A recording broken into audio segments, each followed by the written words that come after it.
বন্ধুরা, আজকে একটা নতুন গল্প নিয়ে আসলাম তোমাদের মাঝে। এটা সত্য এবং বাস্তব জীবনের ঘটনা। শেষ পর্যন্ত শোনার অনুরোধ রইল। শুনলে তোমার মধু চলে আসবে। দেরি না করে চলো শুরু করা যাক। গভীর রাতে হঠাৎ অনুভব করলাম কেউ আমার দরজায় ধাক্কা দিচ্ছে। আমি ভেবেছিলাম হয়তো আমার স্বামী হবে, কিন্তু দরজা খুলে দেখি আমার ভাসুর কেমন জানি এক অদ্ভুতভাবে আমার দিকে তাকিয়ে রয়েছে। আমি তখন নিজেকে বাঁচাতে দৌড়ে গেলাম রান্নাঘরের দিকে। তখন আমার ভাসুর ও আমার পিছু পিছু দৌড়ে গিয়ে আমাকে ধরে ফেলে মাটিতে ধাক্কা মেরে ফেলে দিয়ে আমার সাথে যা করল তা শুনলে বন্ধুরা তোমাদের মাথা গরম হয়ে যাবে। বন্ধুরা, গল্পটি অনেক অনেক ইন্টারেস্টিং। আশা করি গল্পটি শুনে তোমরা অনেক মজা পাবে। তবে গল্পটি শোনার পূর্বে বন্ধুরা, তোমাদের নিকট আমার ছোট্ট একটি অনুরোধ। তোমরা দয়া করে আমার চ্যানেলটি সাবস্ক্রাইব করে আমাকে সাপোর্ট করবে। বন্ধুরা, আমার নাম সৃজ্যোতি। বিয়ে হয়েছে আমার 3 বছর হয়েছে। বিয়ের 3 বছর পর হঠাৎ করে আমার ভাসুর আমার দিকে খারাপ নজরে তাকাতে শুরু করল। আমার স্বামীর সামনে আমার ভাসুর আমার সঙ্গে খাবার কিছু করতে চাইত, কিন্তু আমার স্বামী আমার ভাসুরকে কিছু বলেনি। আমার স্বামী এত টাকা পুরুষ ছিল যে সে নিজেই আমাকে তার দাদার হাতে সঁপে দিতে চেয়েছিল। আসলে আমার স্বামী এবং আমার জানা নেই যখন তারা দুইজনে স্বেচ্ছায় একে অপরের সঙ্গে নোংরা সম্পর্কে জড়িয়ে গিয়েছিল, তখন আমরা কেউই কথা জানতাম না। একদিন আমার ভাসুর যখন ঘরে ছিল না, তখন আমার স্বামীও যেটা নিয়ে একে অপরের সঙ্গে খারাপ সম্পর্ক ছিল, এবং আমার ভাসুর নিজের চোখে নাকি তাদের দুজনকে একসঙ্গে দেখেছিল। তখন আমার ভাসুর আমার স্বামীকে অনেক মেরেছিল। আসলে আমার ভাসুর ও আমরা আলাদা বাড়িতে থাকতাম। আমরা গ্রামে থাকতাম, এবং আমি যে গ্রামে থাকতাম তার পাশের গ্রামে জীবন নামের একটি ছেলের সঙ্গে আমার বিয়ে হয়েছিল। জীবন বাড়ির ছোট ছেলে এবং আমার ভাসুরের নাম হচ্ছে সীমান্ত। বিয়ের 2 বছর পরে আমি কন্যাসন্তান জন্ম দিয়েছিলাম। কিন্তু আমার ভাসুর ও যেটা নিয়ে আমাদের অনেক আগে বিয়ে হয়েছিল, তারপরেও তাদের কোনো বাচ্চা হয়নি। কিন্তু আমার শাশুড়ি এই ব্যাপারে কোনো দিন আমার ভাসুর এবং আমার যেটা নিয়ে কিছু বলেনি, কারণ আমার শাশুড়ি খুবই ভালো মনের মানুষ ছিলেন। উনি আমাকে এবং আমার যেটা নিয়ে অনেক ভালোবাসতেন। কিন্তু আমার শাশুড়ি আমাদের সঙ্গেই পুরাতন বাড়িতেই থাকতেন। আমার ভাসুর যেটা নিজে বাড়িতে থাকত, সেই বাড়িটা আমাদের এই পুরাতন বাড়ি থেকে কিছুটা এগিয়ে গিয়েছিল। সেদিন দুপুরবেলা আমার ভাসুর হঠাৎ করে আমার যেটা নিয়ে নিজের বাড়ি থেকে বের করে টানতে টানতে আমাদের এই পুরাতন বাড়িতে নিয়ে আসে। তার আগে জানি না কেন আমার স্বামী বাইরে থেকে অনেক দ্রুত দৌড়ে এসে বাড়ির ভেতরে ঢুকে রুমে এসে দরজা লাগিয়ে হাঁপাতে লাগল, আর আমাকে বলল আমাদের বাড়িতে কেউ এলে দরজা খুলবে না। আমি বললাম ঠিক আছে। ঠিক ওই সময় আমাদের দরজায় কেউ এত জোরে ধাক্কা দিতে লাগল যে আমার স্বামীর বারণ করা সত্ত্বেও আমাকে বাধ্য হয়ে বাড়ির দরজা খুলতে হয়েছিল। আমি যখন বাড়ির দরজা খুললাম, তখন আমার ভাসুর ধাক্কা মেরে আমার যা থেকে ঘরের ভিতরে ফেলে দিল। আমি তখন রেগে আমার ভাসুরকে বললাম, দাদা, আপনি এটা কেমন ব্যবহার করছেন? দিদিকে এভাবে ধাক্কা দিচ্ছেন কেন? ওই সময় আমার ভাসুরের চোখে অনেক বেশি রাগ ছিল। তারপরে উনি অনেক রেগে চিৎকার করে আমার স্বামীকে ডাক দিলেন। আমার স্বামী যখন তার ঘর থেকে বের হয়নি, তখন আমি ভাসুরকে জিজ্ঞেস করলাম, কি হয়েছে? আমাকে কেউ কিছু বলবে? আমার ভাসুর তখন রেগে আমাদের রুমের দরজা ভেঙে দিয়ে আমার স্বামীর কলার ধরে ঘর থেকে বের করে তাকে জোরে ধাক্কা দিয়ে বলল, তোমার স্বামী আর আমার বউ, এরা দুইজন মিলে আমাকে ঠকিয়েছে। একে তো আমার ভাই বলতে ঘেন্না হচ্ছে, একে তো আমি আজ প্রাণে মেরে ফেলব। আজ আমি একা ছাড়ব না।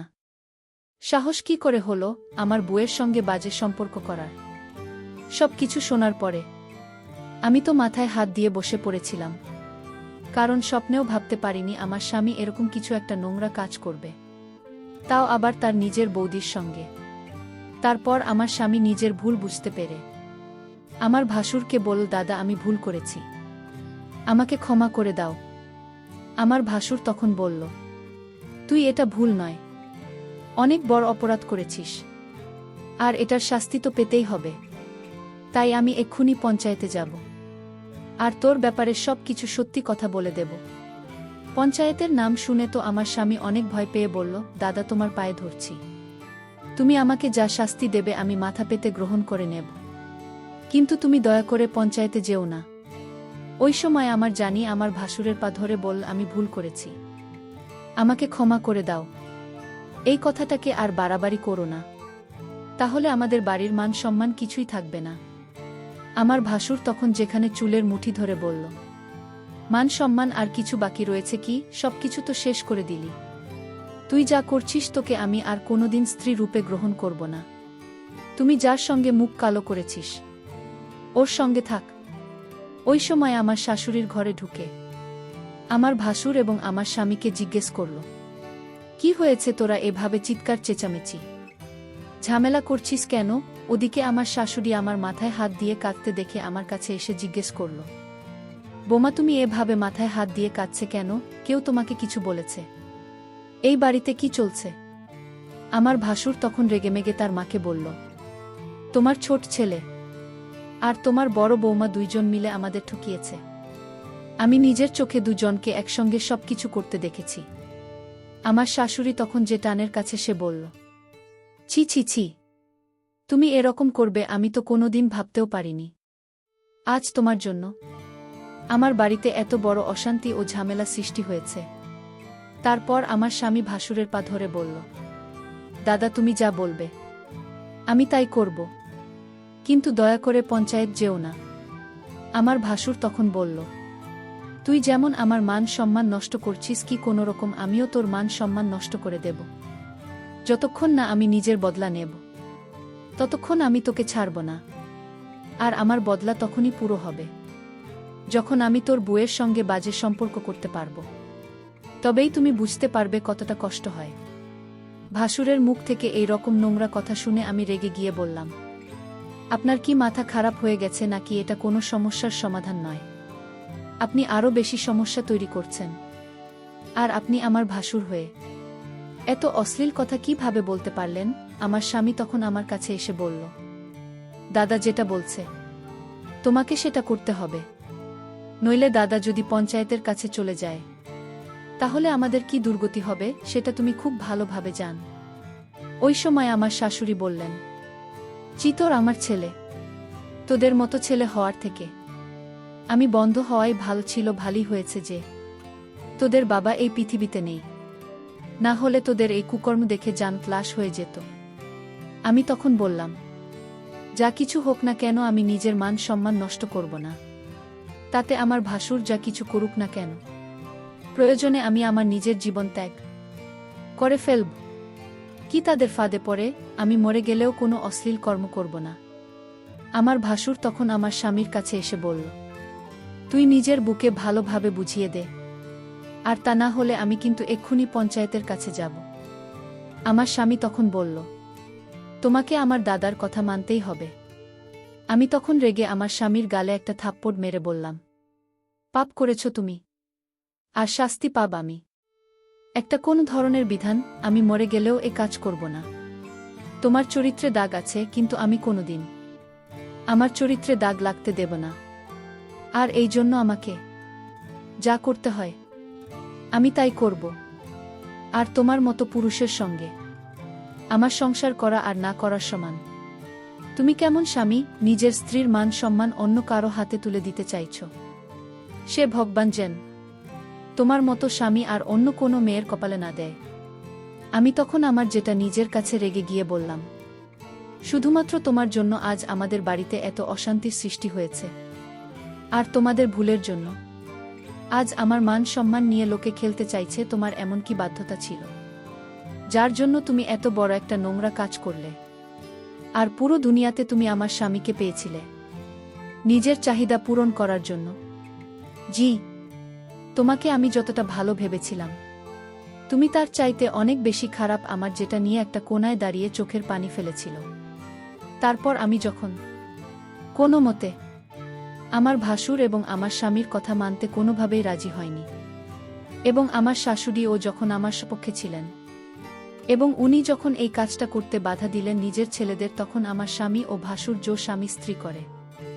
আমার শাশুড়িও আমার মেয়েকে একটা ঘরের মধ্যে বন্ধ করে দেয়। তারপর আমার স্বামী ভাসুরকে বলল, মাকে তো ঘরের মধ্যে বন্ধ করে দিলাম, এবার আমার বউয়ের সঙ্গে তোমার যা করার আছে তুমি করতে পারো। এটা বলে আমার স্বামী যখন ঘরের বাইরে চলে গেল এবং আমার ভাসুর যখন আমার দিকে এগিয়ে আসছিল, তখন আমি না পেরে আমার ভাসুরকে জোরে ধাক্কা দিয়ে দৌড়ে ঘর থেকে বেরিয়ে তাড়াতাড়ি করে পঞ্চায়েতের দিকে গিয়েছিলাম। আমার ভাসুর আমার পেছনে আমাকে ধরার জন্য ছুটে আসছিল। আমি কোনো রকমভাবে নিজের মান সম্মান রক্ষা করে তাড়াতাড়ি পঞ্চায়েতে এসে হাজির হয়েছিলাম। ভেবেছিলাম পঞ্চায়েত আমার সঙ্গে ন্যায্য বিচার করবে, কিন্তু পঞ্চায়েতে আমাদের ব্যাপারে সব কথা শোনার পরে যা সিদ্ধান্ত নিয়েছিল সেটা শুনে তো আমার পায়ের তলা থেকে যেন মাটি সরে যাবার অবস্থা হলো।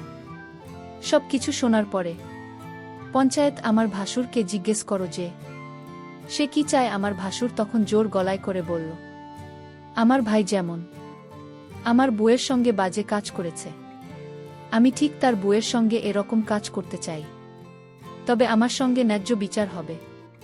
পঞ্চায়েতের যিনি প্রধান ছিলেন তিনি উনার সহকর্মীদের সঙ্গে কিছু আলোচনা করার পরে ঘোষণা করলেন যে আমার ভাসুর যেটা বলছেন সেটাই হবে। ওটা শোনার পরে তো আমি পঞ্চায়েতকে বলেছিলাম, আপনারা এটা ঠিক করছেন না, আপনারা আমার সঙ্গে অন্যায় করছেন। আমার স্বামী এবং আমার যেটা আমি ভুল কাজ করেছে, কিন্তু এটার শাস্তি আমি কেন পাব? আমার সঙ্গে এত বড় পাপ কাজ আপনারা করতে পারেন না, তাই আমি পুলিশের কাছে যাব, কিন্তু আমার সঙ্গে এত বড় অন্যায় আমি কোনো মতেই হতে দেব না। ওদিকে আমার যেটা নিয়ে শাস্তিস্বরূপ পঞ্চায়েতের প্রধান এবং তার সহকর্মীরা পঞ্চায়েতের ঘরে তাকে বন্দী করে রেখেছিল।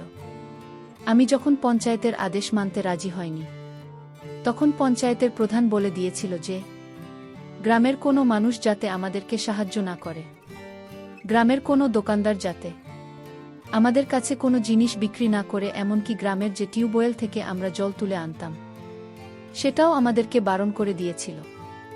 আসলে আমাদের গ্রামের মানুষেরা পঞ্চায়েতের প্রত্যেকটা আদেশ খুব ভালোভাবে মেনে চলত, তাছাড়া আমাদের কাছে আর কোনো উপায় ছিল না। পুলিশের কাছে কেউ ভয়ে যেত না, কারণ পঞ্চায়েত যখন জানতে পারে যে কোনো মানুষ তার বিচার সালিশ করার জন্য পুলিশের কাছে গেছে, তখন তাদের সমস্ত সুযোগ সুবিধা পঞ্চায়েত বন্ধ করে দিত। তাই গ্রামের মানুষ ভয়ে পুলিশের কাছে যেত না। গ্রামে কোনো বাড়িতে কোনো কিছুর অসুবিধা হলে সেটা পঞ্চায়েত মীমাংসা করত। এমনকি কেউ যদি পুলিশের কাছে যেতে চাইত তাহলে পঞ্চায়েত তাকে কঠিন শাস্তি দিত।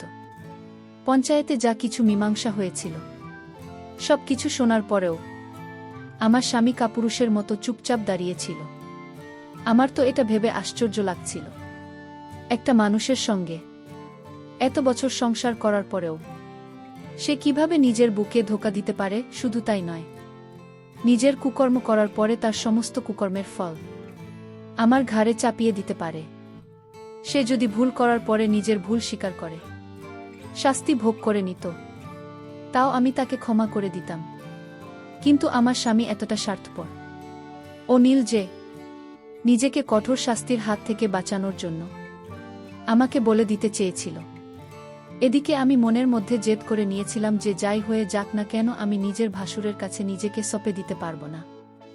আর অন্যদিকে আমার ভাসুর আমার স্বামীর সঙ্গে বদলা নেওয়ার চক্করে আমাকে নষ্ট করার জন্য উঠে পড়ে লেগেছিল।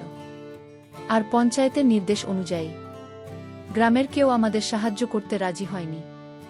গত 2 দিন থেকে আমি, আমার শাশুড়ি ও আমার মেয়ে আমরা না খেয়ে দিন কাটাচ্ছিলাম।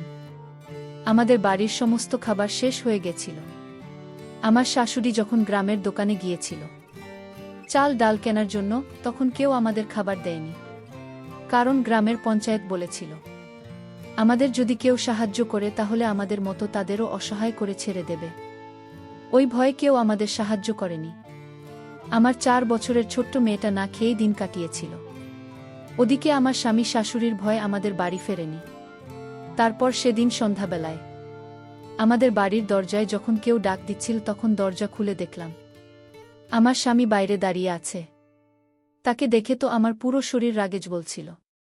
সে তখন আমার ধরে বলল, দয়া করে তুমি পঞ্চায়েতের কথা মেনে নাও এবং আমার দাদার সঙ্গেই কাজটি করে নাও। মাত্র 1 দিনের তো ব্যাপার, প্লিজ তুমি আমার প্রতি দয়া করো। আর তাহলে আমি মরে যাব। যদি তুমি এই কাজটি করো তাহলে আমাদের সবকিছু ঠিক হয়ে যাবে। আবার সব কিছু আগের মতোই হয়ে যাবে, না হলে আমাদের না খেয়ে মরতে হবে, আবার মেয়েটারও কষ্ট হবে। আমি তখন স্বামীর এখান থেকে নিজেকে ছাড়িয়ে নিয়ে বললাম, খোশামদ আর আমাকে ছোঁয়ার চেষ্টা করবে না। আজ তোমার পাপের ভাগী আমরা সবাই হয়ে গেছি, আর তোমার জন্য আমার মেয়েটা কষ্ট পাচ্ছে। চিফ ঘৃণা হচ্ছে আমার তোমাকে দেখে। আমার স্বামী তখন আমার দিকে আঙুল দেখিয়ে বলল, সব দোষ তোমার। তুমি যদি দাদার পরামর্শ মেনে নিতে, তাহলে আজ এত খারাপ দিন আমাদের দেখতে হতো না। আমি তখন স্বামীকে বললাম, তুমি কি ধরনের স্বামী যে কোনো রকম দ্বিধাবোধ ছাড়াই নিজের স্ত্রীকে নিজের দাদার কাছে বিক্রি করে দিতে চাইছে? প্রত্যেকটা স্বামীর কর্তব্য হচ্ছে তার স্ত্রীর মান সম্মান রক্ষা করা, কিন্তু তুমি এতটা নির্দয় নিষ্ঠুর নীল যে আমার মান সম্মান নিজের হাতে নষ্ট করার জন্য উঠে পড়ে লেগেছে। আমি তোমাকে কোনোদিন ক্ষমা করতে পারবো না। তুমি আমার চোখের সামনে থেকে দূর হয়ে যাও, নইলে আমি ধাক্কা মেরে তোমাকে বাড়ি থেকে বের করে দেব। ওই সময় আমার শাশুড়ি ঘর থেকে বেরিয়ে এসে তার ছেলেকে দেখে অনেক রেগে গিয়ে ভিতর থেকে একটা লাঠি এনে বলল, বেরিয়ে যা এখান থেকে, না হলে লাঠি দিয়ে তাকে মেরে মেরে তোর পিঠের ছাল আমি তুলে নেব। বেরিয়ে যা আমার চোখের সামনে থেকে, আমি তাদের মুখ দেখতে চাই না। ওই কথাটা বলে আমার শাশুড়ি আমার স্বামীকে ঘর থেকে বের করে দিয়ে ভিতর থেকে দরজা লক করে আমাকে ধরে কাঁদতে শুরু করল। আমার শাশুড়ি মা আমার মাথায় হাত বুলিয়ে বলল, আমি যতদিন বেঁচে আছি তোমার সঙ্গে অন্যায় হতে দেব না। আমি তোমার নিজের মা নাও হতে পারি, কিন্তু আমি তোমার শাশুড়ি মা। তোমার জায়গায় যদি আমার মেয়ে হতো, তাহলে আমি তাকে এভাবে রক্ষা করতাম? তুমি আমার নিজের মেয়ে না হলেও তুমি তো অন্য কারো মেয়ে, তাই তুমি একদম চিন্তা করো না। এই বলে আমার শাশুড়ি নিজের হাত থেকে লাঠিটা ফেলে দিয়ে ঘরের ভিতরে চলে গেলেন। আমি তো কিছুই বুঝতে পারছিলাম না যে এবার আমি কি করব। একবারের জন্য আমি ভেবেছিলাম আমার বাবা মায়ের কাছে আমি চলে যাব, কিন্তু আমার বাবা মা তো নিজেরাই খুব অসহায় ছিল। তাদের বয়স হয়েছিল, আমার বাবা মা বৃদ্ধ হওয়ার কারণে কাজ করতে পারত না, এবং আমার দাদা তাদের থাকা ও খাওয়ার দায়িত্ব নিয়েছিল। ওই অবস্থায় আমি যদি বাবা মায়ের বাড়ি চলে যেতাম, তাহলে হয়তো তাদের উপরেই বোঝা হয়ে যেতাম। এই ভেবে আমি বাবা মায়ের কাছে যেতে পারিনি। সেদিন রাতের বেলা আমাদের বাড়িতে কিছু খাবার ছিল না। যে 2টা মুড়ে রাখা ছিল, সেই 2টা মুড়ি জলে ভিজে আমার মেয়েকে খাইয়ে ঘুম পাড়িয়ে দিয়েছিলাম। এদিকে আমার শাশুড়িও আমি সেদিন রাতেও না খেয়েছিলাম। তারপর অর্ধেক রাতে মনে হলো আমাদের দরজায় কেউ যেন বাড়িয়ে দিচ্ছে। তখন মনে হয়েছিল হয়তো আমার স্বামী আবার বাড়ি ফিরে এসেছে। দরজায় শব্দ পেয়ে আমার মেয়েও শাশুড়ি উঠে যাবে, এই কথা ভেবে আমি তাড়াতাড়ি ঘরের দরজা খুলতেই তাকে দেখে ভয়ে আমার শরীর কেঁপে উঠল। কারণ দরজা খুলতেই দেখলাম আমার ভাসুর দাঁড়িয়ে আছে, এবং সে আমাকে দেখে বলল, দেখো তুমি আমার ভাইয়ের বউ, এটা আমি খুব ভালোভাবে জানি, কিন্তু আমার মান সম্মান এবং আমার জীবন নষ্ট করেছে তোমার স্বামী, সেটার বদলা আমরা নেবই। তাই তোমাকে আমার সঙ্গে রাত কাটাতে হবে, নইলে না খেতে পেয়ে আমাদের সবার নাজেহাল অবস্থা হবে, আর তোমার মেয়ে না খেতে পেয়ে মারা যাবে।